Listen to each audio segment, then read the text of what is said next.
What Ike Allen and Ande Anderson have created at AVAIYA is what the world needs.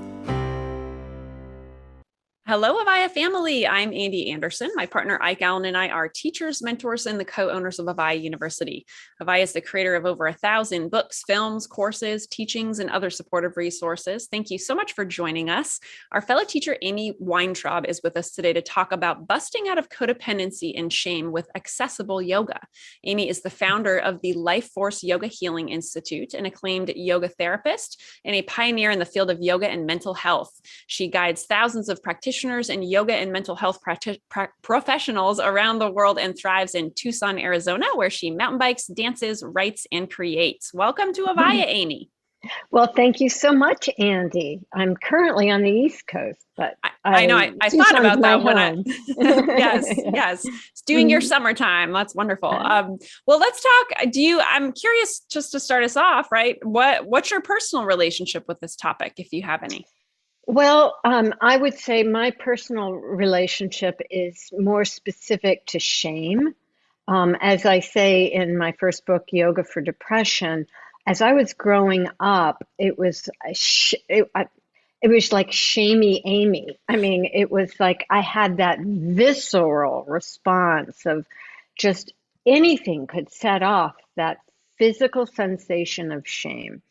And I personally, because of multiple psychotherapies and yoga practice, I can't remember the last time I felt that physical sensation of shame.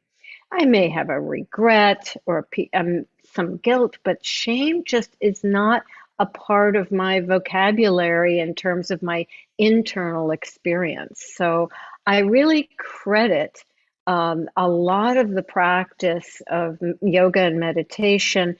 And in particular, when I was a new yoga teacher in 1991, I would often end my classes with something that Swami Kripalu said, which is also in my first book, Yoga for Depression. It's my beloved child, break your heart no longer. Each time you judge yourself, you break your own heart. And then I would add to that, what is true is that you are so very dear, whole, here and now. And I would say that at the end of yoga class, when people were in a very relaxed and receptive mood after yoga nidra or deep relaxation, and as I said it, I learned it. It was something that I said over and over again, and I began to embody it. And so I think when we have those, we all, as you know, have seeds of I'm not good enough, or I'm not lovable, or there's something wrong with me. And we just, as we practice yoga, we learned to not nourish those seeds. And for me, I think saying those words, my beloved child, break your heart no longer. Each time you judge yourself, you break your own heart, really shifted my experience of shame, along with other practices and psychotherapy. And I think, that yoga practice goes hand in hand with psychotherapy. Particularly, I'm trained in internal family systems, IFS, and I love it because it felt, when I first came across it at the Psychotherapy Network, or when Dick Schwartz, the founder, was presenting years ago, I just wept. It felt so familiar to me, because what that IFS protocol does is helps us get into a place of self where we can compassionately deal with our shame parts or our codependent parts, and ask those parts how old they are, and how can we, what do you need from me? Those kinds of questions. The ability, the combination of yoga helps us get into that wider sense of self, that sense of wholeness, our own true nature. Mm-hmm. Wonderful. And in terms of codependency, I think every relationship can have potentially codependent elements, and certainly I've had relationships that have had elements of codependency. I have not been with someone who is suffering from an addiction, so that's a whole other layer personally. Although I've worked with people who have been in relationships that are where addiction is involved. And I think, I don't know if you want me to talk about one particular person I worked with. Sure.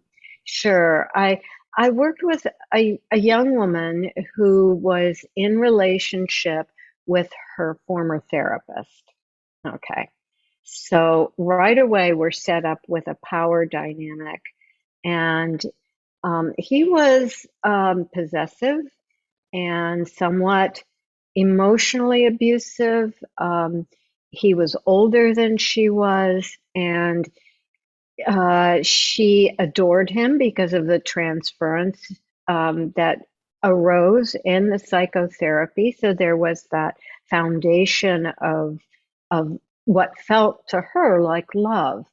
And the longer they were together, the more diminished she became.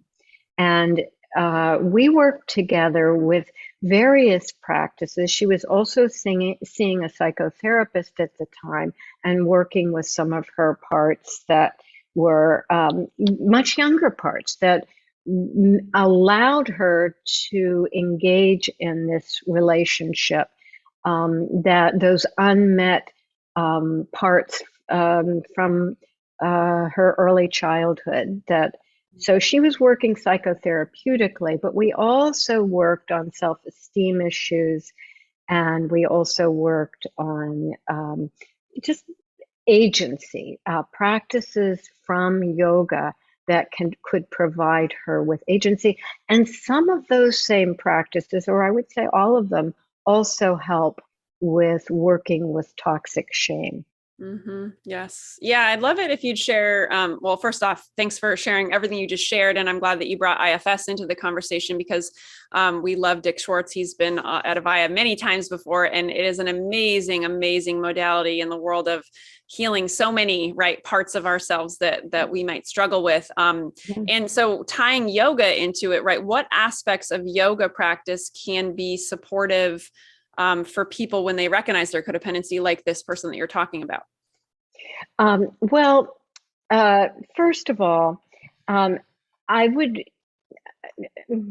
that sense of getting into a larger sense of self, like I am so much bigger than this part that is codependent and in this relationship.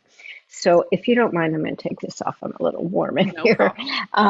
So doing a practice that brings us into our bodies, that place in which we are present, whole. And so I think I'll lead a little breathing practice and then a mantra and a mudra. So the mantra that we'll use, I'll use Mahara, which is actually in the card deck, the Yoga for Your Mood card deck. Mahara means sort of powerful, a kind of feminine strength. Maha is grand, royal, and Ya is the sound for the heart. So we'll be doing a Maha Ya practice, and I'll lead you through that. But I thought we'd do a breath first to clear the space and bring us into that wider sense of self, where we're unsullied by all the events that have happened to us in our lives. So we'll do a breath called a 1 breath per second bellows breath. So it's normally inhaling and lifting your arms up with the palms out, exhaling down. If that's tough on the shoulders, you can go forward and back. And I'm going to push back a little bit. So you won't see my hands, but they're wide when we come up. So fists in positions, a natural fist with the thumbs outside Take a natural breath in, let it go, and let's begin.